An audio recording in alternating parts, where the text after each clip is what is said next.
Good day, fellow citizens. Welcome to the Dayton Unit NAACP monthly update TV show. We have a good one for you today, ladies and gentlemen. The topic of today's show is living biracial in 21st century America. We have some real life situations that has occurred here right inside of our community that we want to be able to address. So we have our guest here this evening. And our guest is Ashley Davidson. How you doing? Good. We have baby Sophia. Yep. Hi. Say hi. We have Miss Cindy Davidson, and also a life member of the NAACP. Hi, sir. How you doing? I'm doing And good. then we have Amber Weaver, who's an auntie of baby Sophia. How's everybody doing today? Doing great. Thank you for the invite. Good, good. Yeah, just wanted to be able to have a brief conversation here today and talk about some issues that's relevant of today's times, that are relevant to today's times. But one thing I want to say about the NAACP is this is what I really love about the NAACP, because it says on February 12th, 1909, the National Association for the Advancement of Colored People was founded by a multiracial group of activists who answered the call in New York City, New York. They initially called themselves the Negro National Committee. See, a lot of times people feel or don't understand the history of the NAACP. We're an organization that's always been from its inception a multiracial, a multi-generational, and a multicultural organization from its inception.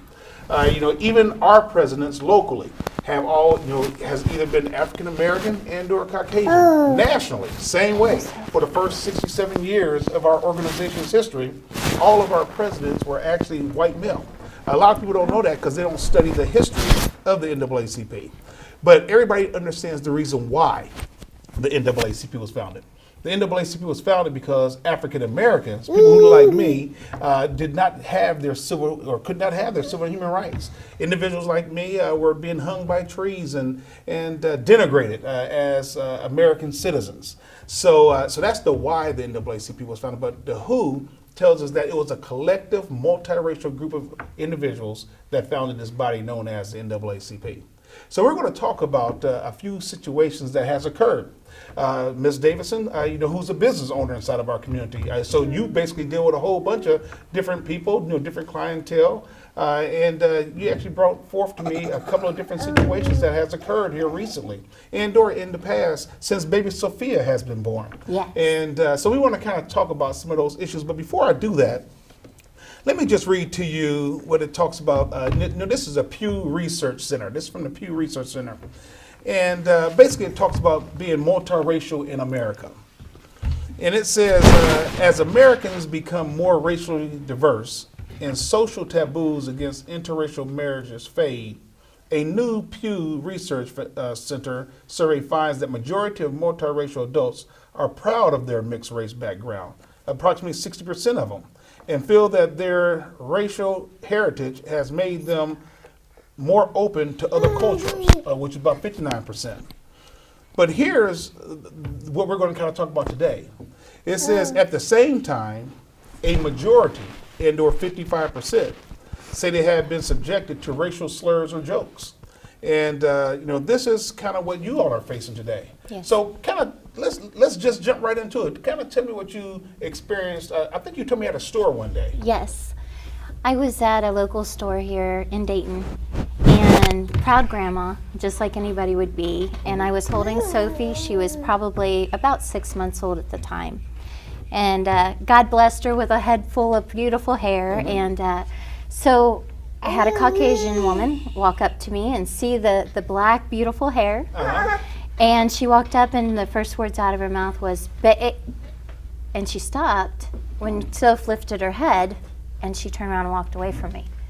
And when I had approached her in another aisle later in the store, mm-hmm. By accident, okay. She turned around and walked away from me again. This is the first time I ever experienced anything like that, anything at all, but it crushed my spirit. Wow. Wow, and coming from someone that deals with all type of people in your business, yeah. What did that make you feel like? In addition to you being a businesswoman, what did that make you feel? I mean, because at the end of the day, you have both black people, white people, Hispanic people, Asian people that come to your business for service. So I'm quite certain that you don't deliver service like that. No, sir, I don't. And, you know, I guess it just shocked me, you know, because we don't see color in our family. We never have. We have 32 biracial children in our family.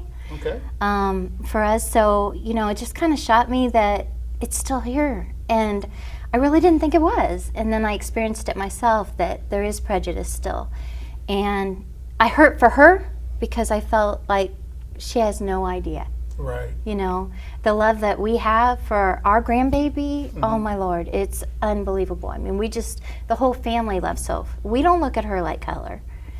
So, to me, she's my grandbaby. There is no difference at all. She's me. Right. Right. And, you know, do you feel, you know, as someone who has probably been voting for many years, you know, do you feel that that it has become more prevalent, you know, that things are starting to be, people's eyes are starting to open up to more racial activity, racial slurs and things like that since President Obama has been in office? Let's even go back 8 years. I would say, yeah. I would say that I've noticed it more. And I will say that, you know, I didn't expect that because I thought we were past all of this, to be honest with you. There are more biracial babies being born now than I've ever seen before. And my hope when I saw that was Sophie's going to be fine, you know?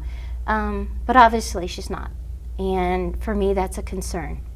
Yeah, but one thing I do want to say, you know, but always keep that dream and that hope alive, that no matter what her circumstance may be today, that she don't understand today, right? She don't understand what's going on. But one thing I do know is that President Barack Obama, who is also multiracial, right? Yes. I know his mother is Caucasian. I know his father is of African descent, and he made it to the highest office in this land. So who knows? Baby Sophia could make it to the highest office in this land one day, and not even know what's going on today, and she have a story to tell. That is true. Yeah. So so now, Miss Amber, talk to us. You are the auntie. I am. And so, what does this make you feel as a family member? To be able to know that your mother, that your sister, that your niece is going through these type of issues? Well, I actually feel two different things. I feel hurt, but a lot of times I get angry because I'm the angry person. And I have noticed situations where I've been out without Sophia and someone might make a comment and they think I'm going to be on board with that comment, and I'm not, and so I'm kind of boisterous about it. A situation that comes to my mind very specifically is I was at an indoor pool because I do water aerobics, and someone made a comment because there were a lot of African American children in the pool being very noisy while we were working out, and then she says, well, the reason they're here, I hate it that they're here because it always interrupts and we can't hear, but the reason they're here is because they don't want to be out in the sun and because it'll darken their skin or something like that. And she makes this snarky comment to me, and I was like, I think the reason they're here is because her mom's right there working out, you know? And she didn't realize that. And it kind of just made me frustrated. And I'm just like, people will say things and they think I'm just going to join in this conversation and be like, oh yeah, I can't believe they're here either, you know, or whatever. And I'm like, no, guess what? You're wrong, and I don't appreciate what you're saying. We had someone come up into our business before that has made comments and, you know, about dealings in different situations, and I'm just like, I don't want you as a customer. I'll you know, if you're going to make a comment like that, if you're going to say those things, we don't support that. And so we won't put up with it, like just point blank, I don't. And I think that that's been one of the things that's hit me even harder now is I know that it's out there and I know people are saying it behind our back. I see the looks. When we're out, I've noticed people walk away from us, like she says. I hear when my parents and my sister, you know, were there. And when I see Sophia, I just see love, you know, and smiles and giggles. And she just makes me very happy. So.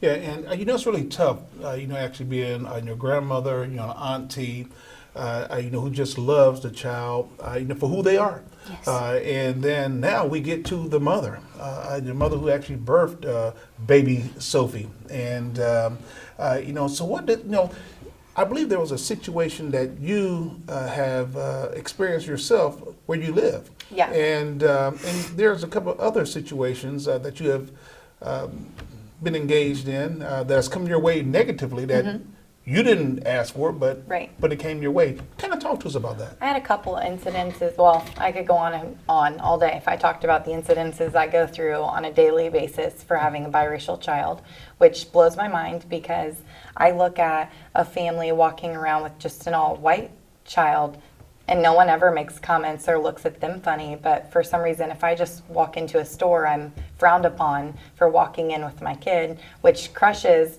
my every day to do that. But my incident at my apartment was I had some people that were, I guess, offended that I had a biracial child, and I was putting my kid to sleep, and at the time she was only a few months old, and I had just gotten her to sleep, and they came and banged on all of my windows with crowbars and shook and woke my child up out of her sleep. And when I opened the door, I had bananas and watermelon on my front door. Is that right? And I had racial slurs spray painted on my door just because of my daughter. And that broke my heart, not to mention I live around a lot of African Americans that I consider very good friends of mine, and they were also hurt by that situation. They're not even doing anything and they had to witness something like that. And how did everybody think that made them feel to see that happens to people like us? And it crushed my heart. I don't know. And they did protect you. That's they important to know that they stood by Ashley, and her neighbors actually stayed up all night And sat outside sat my door. outside just to make sure she was safe, which I thought was amazing. They still check on us every day. So where is this complex located? It's on Benchwood. It's right down the street from Art Van Atta Park. Okay. Yep. So have you been in contact? Because I didn't really know it was that deep. So I'm glad we're even having this conversation today.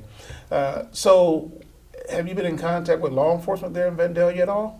I have notified them once about this incident, but Not anymore.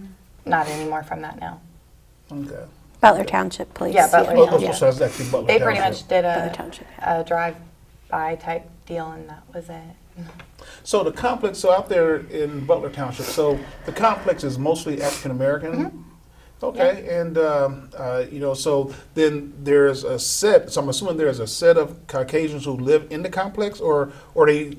There's not kind many. of talk to us about that, so I can kind of understand that. This, I believe, was just someone who witnessed me having a biracial child and went out of their way to do something like that to me. I don't think that it was just me pointed out it was the situation, but I don't have many white people that live in my complex. No, I've only seen one other family that live there that's white. So. Okay, and ultimately, it's one of those deals. Whereas, we hear it on TV all the time, national news, that we need to come to grips with race. Race. Race in America. If we don't come to grips with it, we'll end up having a civil war right here inside these United States for of sure. America. So we need to come to grips and know that the Lord put all of us on this earth. We all bleed the same blood, and we all need to be treated with dignity and respect. Talk to us about the other situation that you had. For one incident, I had taken my elderly grandmother to her eye doctor appointment, and there were two elderly women getting ready to check in for the day, and they looked over at my child and said, turned to her friend and said, "Look at that colored baby," and refused to sit with us. Literally got up and moved, and offended the entire room. Everyone felt uncomfortable, like we weren't supposed to be seen there because I had my biracial child with me, and also treated my grandmother with disrespect because of my child being with us. I feel like she didn't get as proper care as she should have that day, because I've taken her multiple times without my child, and she was treated a lot better than It she took was 4 that hours. day. It took 4 hours. Yeah. It Just to felt see like her. to us that the doctor had almost refused to see us over that incident. And then I brought her back weeks later, and they didn't know it was us and treated her completely different with the utmost respect and got her in and out and was as nice as possible.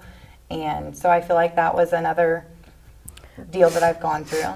I will say, went to the same eye doctor a couple days later, and there was a biracial woman that works there. And Ashley she didn't say that she stood up for Sophia. Yeah, she did. And, and she I did. announced it to everybody. And so Okay. she said to me, I said, I'm aware of the incident that happened the other day, and I just want to let you know that. And she goes, yeah, and I hope your sister knows that I'm really appreciative that she stood up for us. I said, what did you say about my child? And she froze and said, oh, I was talking about the soaps on TV. And I said, no, you weren't. And I said, that's very inappropriate that you would ever say something like that about an innocent child or anyone at all. And she apologized to me with tremendous tears, like I think no she one was had scared ever at that point. that no one had ever maybe stood up to Yeah. her or about making comments like that. Like maybe that's a normal thing for her to feel that way. So how old is baby Sophie? She's now 14 months old. 14 months old, not even 2 years old yet, Yep. and going through these kinds of situations Right. right here in the Lots and 21st lots. century in these United States of Yep. America. It's very sad. I see you as a grandparent is getting very emotional. Yeah. Because you love your grandbaby, you love your daughter, you love your niece. Yeah. The grandfather loves his niece. So that's what the NAACP does. And we actually take a look at these kinds of situations, and the whole purpose of the NAACP is to ensure that equality and justice is done for all Americans. And what I like to tell people sometimes, because sometimes as we continue to focus and really drive home the situation about race, we got to be able to say to ourselves, is our heart clean ourselves? So me being a civil rights activist, me being a civil rights servant, I have to make certain that that I'm doing this job with the utmost integrity, that I'm doing this job with a pure heart. The Bible says that the pure in heart will see God. So so when we look at that kind of situation, then I need to make certain that when my staff and our office is looking at various different cases, that we're treating everybody equally and justly. And that's how we've been able to operate for 102 years here locally inside of this community, inside the Dayton community, and 108 years nationally, across this world. And so we will continue to fight, for any time somebody is treated unjustly and unfairly. And quite frankly, what I'm hearing today, I didn't know it was actually going to go this route. So what I'm hearing today, I think that maybe you should even consider going down to our office and even filing a complaint, so that it's on record. Yeah. And that you could have something to go back on and say, here's some things that happened at my apartment complex. Here's something that happened at the doctor's office, because And at Walmart. that's really a shame when you go to a healthcare facility. Yes. And you're being treated like that by staff inside of a healthcare facility. Yes. That's not good. No. Especially when you're talking about somebody who's there to sort of be helping to save your life, and to keep you Exactly. healthy. So that's not good. So talk to us a little bit more about the other situation. The Walmart situation Yes. where I'll throw this on her and let her tell you. Okay. If that's okay, go ahead. It would be the gentleman that did. Oh, well, I it's not a was gentleman, but taking my grandmother. I care for her when she can no longer go to the grocery store alone anymore. So I took her there, and at this point in time, I want to say Sophia was maybe 6 months old. She had just started getting a lot of her color. So she looked a lot darker, and we thought she looked the best she's ever looked. She started looking just beautiful. She is a beautiful baby. I can tell Thank you that right you. now. It was really exciting to see her change, And anyways, we took her in there, and my grandmother was driving her little cart in front of us, and she broke down in tears because an elderly man and his wife came walking down and actually called my child the N-word in the middle of Walmart for no reason at all, to where I had to physically give my child to my elderly grandmother, have her wait right there as I followed him down the aisle and asked him in front of everyone. I said, I called him out on what he had said about my kid, and he stood there and didn't want to say anything back to me. And I said, would you like to say that to all the other African Americans in here at Walmart, or is it just my biracial child, or is that how you feel about everyone? I wish I could go deeper Because in. he saw it as like almost like a victim because it was a baby and an elderly. You know what I mean? Like nobody was going to stand up. I think as a family, we want to be that voice, though. We have decided we will always stand up. Yeah. And always Have say to. something. Right. That's Yeah. why That's what we do. In I all came to you situations. because I want, obviously, I want for Sophie, and I think we all do. Sophie is black. Sophie's going to identify as black. She needs to know her heritage. She needs to be proud. She needs to have the same chances afforded to her as everyone else. And I've been a mentor for years in the African American community.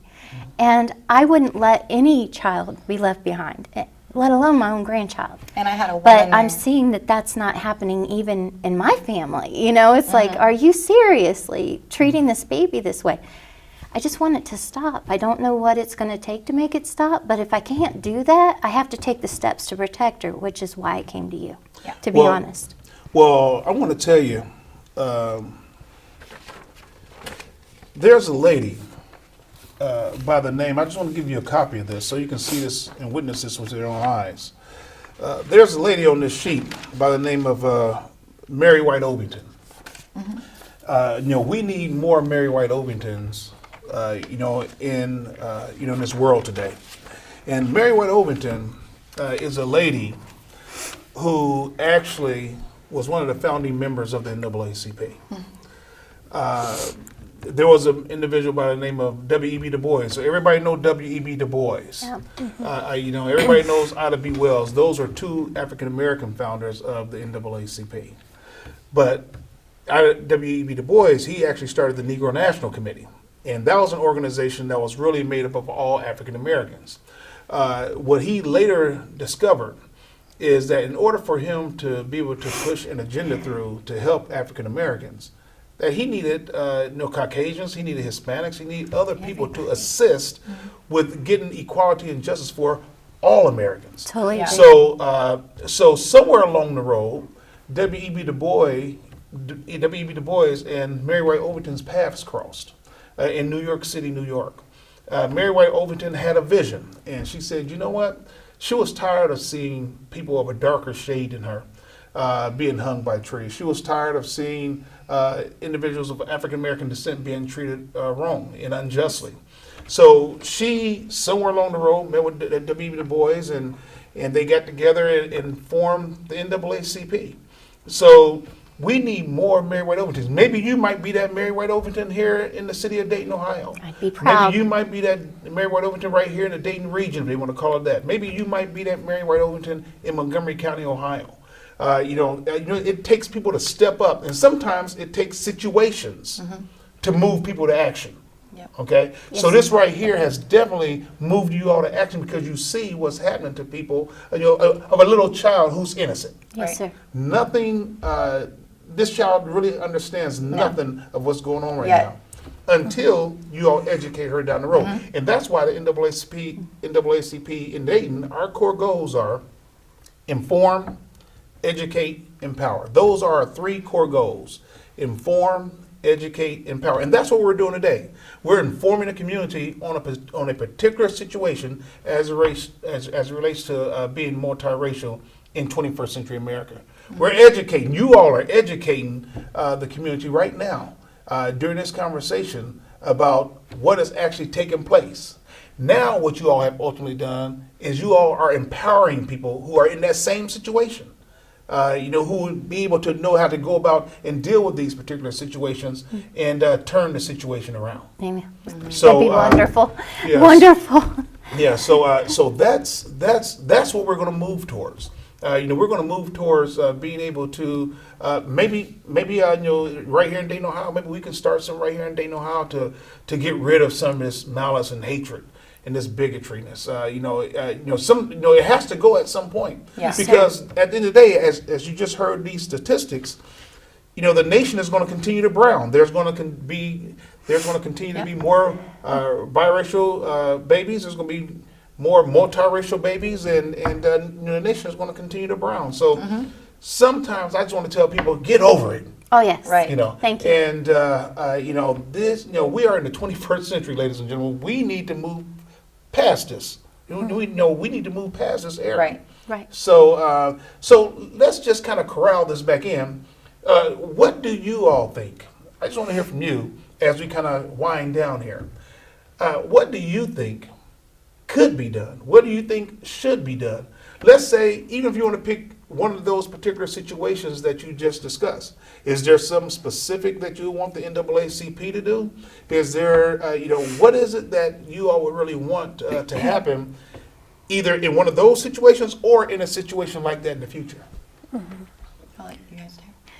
Well, I have a couple of things, if that's okay. Okay. One, I would like to see more young women like Ashley who have, biracial children to join the NAACP and to become involved, so that their kids can be better equipped to be able to handle all of this. If they don't have resources and they don't know what's available to them, then they're not going to get past it. So knowing that we have 32 in the Dayton area biracial children in our family, then we need them to become involved also. I think it starts with that, if that's okay, is just Okay. kind of getting them more involved. To be honest with you, you'd think that the more and more that you do see, interracial marriages and you see biracial children being born, that people would get over it, but they're not. It really takes action on a group, a collaborative partnership with everyone who says, I'm tired of this and I'm feeling it. Yeah. And we have to do something about this. So that's kind of what I'm thinking, Okay. That's the reason I reached out to you. I want a better communication. I want people to understand that, I feel no hatred towards anyone. I just feel love. And I hate seeing a community in unrest. And the only way to stop it is when it starts with us. And I've never been one to sit back. I might be emotional and wear everything on my shoulders, but That's all right, I though. don't That's sit all on right. the couch. I get out here and I do. And we can't sit on our couches anymore and pretend it isn't happening. We can't sit here and say to ourselves, you just, you're making it up or no one hears it. You don't hear it because you don't have ears to hear it. You're not listening or you're not seeing. And my greatest example, and I will speak on behalf of a Caucasian woman who's worked in the African American community for years, we have to stop just showing up for a short time. And I say this because I know so many children we have failed because we have showed up and mentored for a month or 2 months or 3 months, and then we leave. We do that photo op or we do that news story and we leave them hanging. And I am very proud of the mentoring program I was a part of because we stayed and watched those kids for 4 years. And I watched them graduate and in their freshman year to graduation and then get scholarships and go on to Ohio State. It's our fault. We have to change the way we're thinking.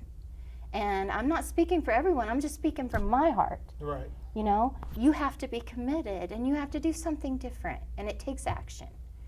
So I just, that's kind of my thing, so. As I think about that action that you just said, you move your daughter to action. Last year, I think your daughter was over the MLK march. I think she was over the part, the actual march or something, right? The rally. The rally part. And, joining in there with Dr. Anthony Whitmore. I was so proud of her. Right. So that's taking steps. Sometimes people take leaps and bounds. Sometimes people take baby steps. But as long as you're taking steps in the right direction to move to action, that's really what it's about. And you have to do it and mean it. That's right. You cannot do it for the photo opportunity. You can't do it for that short paper or whatever it is that they're doing it for and walk away. I'm just going to call it out as it is. You have to mean it, and it has to be heartfelt, and they have to know that you love them and you care. That's all what it's about. Yeah. Or don't do it. Am I saying it okay? No, I you're don't saying know. absolutely right. I it's think, just how yeah. I am. I think that what is important too is for us as Caucasian or white people is we have to remind people I don't go through the same things you go through every day when No. you walk through a door. We know You know what that. I mean? Right. And so, even though my mom has done mentoring with children in the African American community since we were little kids, she helped build a community center. We knew it was there. We saw, we heard about it, we saw about it, but now we're experiencing it. So It's different. when Yeah, I've they mentioned get it to other people, they'll say, "Oh, well, now you care." Well, it's not now I care. We always cared. We just can see it more. So I think what happens, where the breakdown is people aren't seeing it for themselves if you don't live it. Like Yeah. we live it. Okay, so they're hearing, "Oh yeah, you're saying that, but I don't experience it. I don't see it." You know, brush it under the rug. And I think as what we can do maybe differently is to encourage our friends and, you know, or more white people to speak up, say something, be active. If you hear something, you don't sit there and let it happen. No. You get in there. Now, I also want to say I don't like where there causes this big, you know, divide and, you know, the us versus them. I think that it would be great if we could come together and say, we want a community where we say, no, this is wrong. This is wrong. This is wrong for Sophie. This is wrong for every child. This is wrong for every adult. And we're not going to let it happen. If it happens in front of me, I'm saying something, and I don't care who it is. You know, if it's a customer, like we said, we're going to say no to that customer because we are prepared to stand up. And we she want really to. did, Derrick. She really did. And so we want to empower other people to do that. Okay. Because I hate to say it this way, but I think sometimes even if you said it to someone, it wouldn't be as effective as if I said it to them. True. Because, you know what I mean? Oh, yeah. Yeah. I know exactly what you mean, because sometimes people will say, well, here comes the NAACP again. You know, here, what they want now, you know, and versus somebody who's of Caucasian persuasion, then they may Right. say, wow, okay, so they're saying that? You know, they like me and they're saying that? So Yeah. you know, I do believe there's some credence and value in that. Yeah. So I think that just empowering us to come together and recognize, like, hey, we believe this is wrong and we want to help. And we just need that acceptance and that kind of partnership to be able to do that and then help us to encourage other people to stand up. Yep. Just Yeah. say something. You know, I mean, what are they going to do? Right. Exactly. I mean, it goes back to the Mary White Ovington syndrome. The Mary White Ovington syndrome. The more people need to know Mary White Ovington. And you know, I see Mary White Ovington and her offsprings right here. You know, and There could be a group of 50 people, and you might have only touched one of them, but that one person is going to change the next Oh, group, yes. and the next group, and the next group of people that act like that or think that way. At that doctor's office, it meant a lot to the woman that worked there. We don't know what she goes through every day. Yeah. Same Working thing at that with doctor's office. Walmart, there was a woman that thanked me and said she had never seen She's a still white your friend person, and but comes we up to still, you. We Yeah. still are friends. She still that works she had there. never seen someone do that and stand up for anything like that before, and it meant the world to her. So, and it affects her, and we're still friends. Yeah. right, yeah, and you know, at the end of the day, when we look at a lot of different things that's going on in today's society, I mean, I know just like, you know, a case that we've been dealing with here and still dealing with the same case. You know, John Crawford III case. You know, picking up a gun that's for sale in the Beaver Creek Walmart store, and then all of a sudden he's being gunned down like an animal. You know, inside the store for no reason. Right. You know, he was being hunted inside that store. You know, they hunted him down like a dog and murdered him. You know, and so we're still trying to find justice for John Crawford III's family. You know, and there's so many stories like that that's continually to occur throughout America. And until we collectively, Yes. you know, stand up, you know, I mean, you know, like when you see these Moral Monday marches that was started and organized by Reverend William Barber. He was I think he's stepping down now, but he was the North Carolina state president of the NAACP. He started what you call Moral Mondays.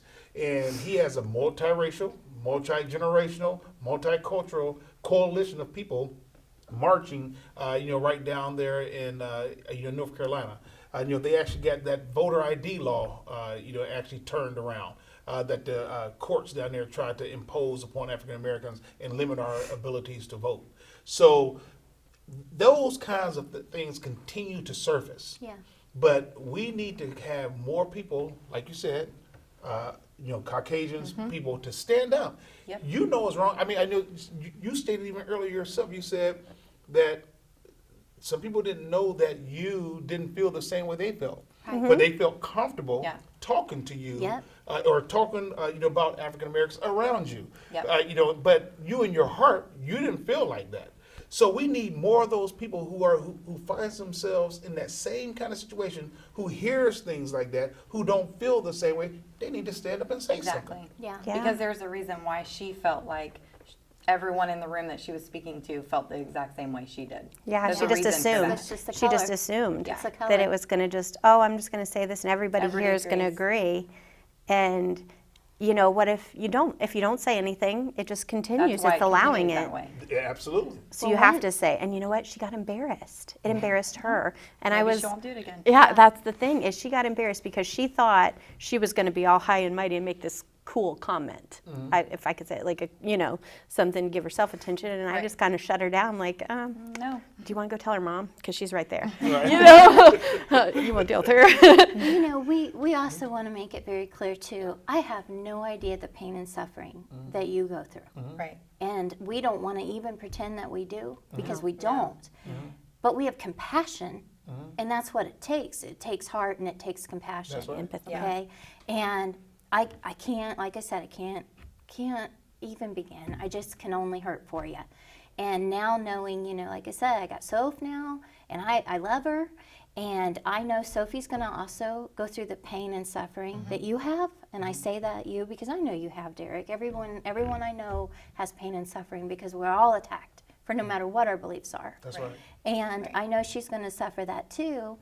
And I want her to be a strong black woman. I want her to be successful. And we want to help. We want to help. And we want to help not just Sophie, but I've worked with about 1,600 kids in my career, here. And I'm just a volunteer. And I've seen them, successfully change their lives, and just know that someone loves them. And it takes more me's, and it takes more of Amber and more of Ashley, but it takes this whole community here in Montgomery County to say, I'm tired of it. We had enough problems with heroin. We don't need to be fighting each other. We need to be helping each other. Right. And we need to be lifting each other up, because in the long run, we only got you and I. That's right. Yeah. We live here. We live together. We're neighbors. So that's kind of why we wanted, to come here and to be with you. And I'm just kind of looking at you like, give me answers. Let's work together and see what we can do. And this is where it starts. Yes. So we have a starting point, right? Okay. And then we build up for the starting point Love it. and move forward. Love it. That's kind of how we got to do it. Okay. One step at a time. Things didn't happen like this overnight. No. And Rome wasn't built in a day. And so we need to just continue to work at it. And Yeah. as I look at it, as I see it, this is a very good start. And I believe that when people actually continue to understand that we're one America, Yes.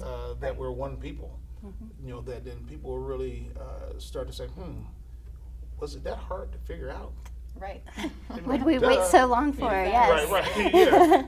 Yeah, exactly. Yes. I mean, it's just like baby Sophie. And I just put her in the same context, like I'm saying, as President Obama. Both biracial kids. Well, one is an adult now. One ascended to the office of president. One's still a baby today. We never know where she's going to. But the one thing that she's going to have going for herself, like I said earlier, because the nation is going to continue to brown. They've already predicted Yes. Yes. that by 2034, that scale will start to tilt as relates to who's going to be the majority, who's going to be the minority. I can see that. But let's not so much focus on that. Let's focus on the standpoint of when that happens. Right. We do. How are we going to effectively deal with it? Right. I agree with you. Because quite frankly, I think that's why you starting to see when just to be honest, when our new president got elected, or when the new president got elected, when he was making statements like "Let's make America great again," some people had in their minds. Now he could have been talking about it one way. He could have been talking about it one way from a business standpoint. But some other people took it a different way. Yep. Maybe they took it as, well, let's take them back to slavery or something like that. So here's these are things that African Americans are looking at. Just from sheer things that has happened, such as the young African American man who was walking up the steps. An older white gentleman sucker punched him as he was walking up the steps during a rally. All those kinds of instances that that it's almost as if the hatred was reignited. Under the new president. And I don't know whether or not it's because of the slogan that he stated, or whatever the case may be. But we need to make certain that baby Sophia, okay, because that's the subject matter here. Yes. We need to make sure that baby Sophia is not being subjected to that kind of thing. So. Yep. So I just want to say, it's been a very great conversation. We probably need to have it again, and we need to really start looking at this coalition. How do we build this coalition moving forward? And like you said, you got 32 grandkids, 32 Family members. family members that are biracial. Yeah. Maybe all 32 may not want to get on board, but maybe 10 of them get on board. Yeah. Okay, but we got to start somewhere, Yes. right? And then bring some of your friends on who does not harbor the hatred inside of her, but who share the same kind of values that you all share. And let's get them aboard. Like I said, the NAACP from its inception was founded by a multiracial group of people. So we want to continue to go down that chart, but we'll never lose sight of why. Until we find equality. Yeah. Until we find equality as a nation, the NAACP will always be around until we find equality. Whether or not it's in healthcare, whether or not it's in criminal justice system, whether or not it's from a educational standpoint, we will continue to seek equality and justice as long as the Lord keeps me in this position. Keeps breath in my body. I'm gonna continue to fight for the least of these. And I don't care if you're black, you're white, you're Hispanic, you're Asian. At the end of the day, the NAACP is about civil rights. Yes, it Right. is. And everybody inside this who's in the land of the living has civil rights. Yeah. So that's what we're going to continue to try to protect. And we certainly appreciate this conversation today. And like I said, there's some things I didn't know until we got engaged in this conversation. So what I'm going to say is that should something occur like that in the future, if you're not comfortable actually filing a complaint today, if something like this should occur in the future, Yes. Yeah. I think that you should make your way down to our office and file a complaint. Thank you. Then that way it's on record. Right. And then we can go back and address a particular situation. My style of leadership, or I like to say servantship, is actually to sit at the table of brotherhood, to see if we can sit down and negotiate and talk over things before we get to go into marching and protests and things like that. That's just my servant style of leadership. Yeah. Okay. Everybody's leadership style is different. But I like to sit down at the table of brotherhood to see how we can come together, meeting of the minds, and get a result. Yeah. If it's not, and you got to have something to be able to measure. Yeah. Okay. Just like right now, we're dealing with the court system. Okay. So we're doing judicial review forms right now, and what is the balance of the court? Yeah. And you're right here inside of Dayton, Ohio, right here in Montgomery County, Ohio, right here in the state of Ohio. What is the balance of the court? So these are things that we're looking at. We want a baby Sophie to be able to actually be a state a chief justice of the state of Ohio. I think we've only had one female, which was Justice Yvette McGee Brown, who was actually appointed a couple of years ago, and then she actually ran for election and she lost the election. But she was the first African American. Right. When are we going to get over the first? Why does it always have to be the first? Right. Baby Sophia, let's get back to Baby Sophia again, may end up being the first something, right? Yeah. And sometimes, kind of help me out with this, 'cause, I always hear, and even you said it today, you said that Baby Sophia is going to identify as African American. Yes. Okay. So what makes that determination? I've always wondered about that.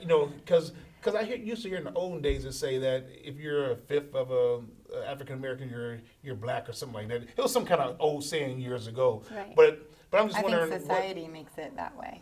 Yeah. Okay. Well, I think because Sophie obviously is darker in skin. That is true. Okay. If you eliminated me and Amber and Ashley and you left Soph on your lap, nobody you would think? know she's biracial. Okay. Sophie is going to identify black, and she should, and she Okay. should be a very proud black woman.